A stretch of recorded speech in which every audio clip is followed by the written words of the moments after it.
G7 உச்சி மாநாட்டுக்கு Italy சென்றுள்ள அமெரிக்க அதிபருடைய செயல்கள் தற்போது பேசும் விடயமாகி இணையதளங்களில் பரவலாகி வருகிறது. America, Japan, Canada, Germany, France, Italy, England உள்ளிட்ட நாடுகளை உள்ளடக்கிய G7 கூட்டமைப்பின் 50வது உச்சி மாநாடு ஜூன் 14 முதல் ஜூன் 15 வரை இத்தாலியில் உள்ள அபிலியாவில் நடைபெற்று வருகிறது. இந்த நிலையில் இந்த மாநாட்டில் பங்கேற்க இத்தாலி சென்றுள்ள அமெரிக்க அதிபர் ஜோ பைடன் செய்யும் செயல்கள் பேசும் பொருளாகி இணையதளங்களில் பரவலாகி வருகிறது.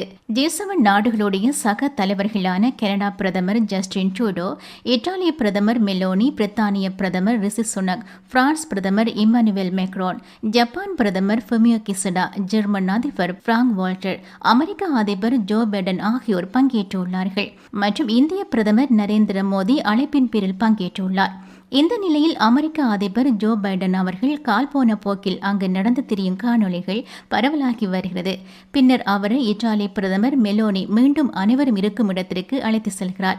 முன்னதாக தன்னை வரவேற்ற மெலோனிக்கு பைடன் வினோதமான முறையில் வணக்கம் செலுத்தியதாக பேசப்பட்டு வருகிறது. கடந்த செவ்வாய்க்கிழமை அமெரிக்காவில் வெள்ளை மாளிகையில் நடந்த நிகழ்ச்சியில் சுமார் 30 வினாடிகள் ஆடாமல் அசையாமல் ஜோ பைடன் நிகழ்ச்சியை ரசித்தபடி நின்று கொண்டிருந்தார். அந்த காணொலிகளும் வெளியாகி வருகிறது. ஜோ பைடனுடைய மகன் ஹண்டர் பைடன் சட்டவிரோதமாக துப்பாக்கி வைத்திருந்த வழக்கில் சிக்கி குற்றவாளி என தீர்ப்பளிக்கப்பட்டது. தனது மகனை மன்னிக்க மாட்டேன் எனவும் சட்டப்படி என்ன நடந்தாலும் அதை ஏற்றுக்கொள்வதாக பைடன் தெரிவித்திருந்தார். அமெரிக்க அதிபர் தேர்தல் விரைவில் வரவுள்ளது குறிப்பிடத்தக்கது.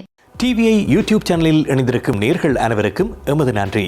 எமது காணொலி தொகுப்புகளை தொடர்ந்து நீங்கள் பார்வையிடுவதற்கு கீழிருக்கின்ற பெல் பட்டனை அழுத்துவதனூடாக நோட்டிபிகேஷனில் பல காணொலி தொகுப்புகள் உடனுக்குடன் உங்களை வந்து சேரும். அருகில் இருக்கின்ற முக்கிய காணொலி தொகுப்புகளையும் பார்வையிட தவறாதீர்கள்.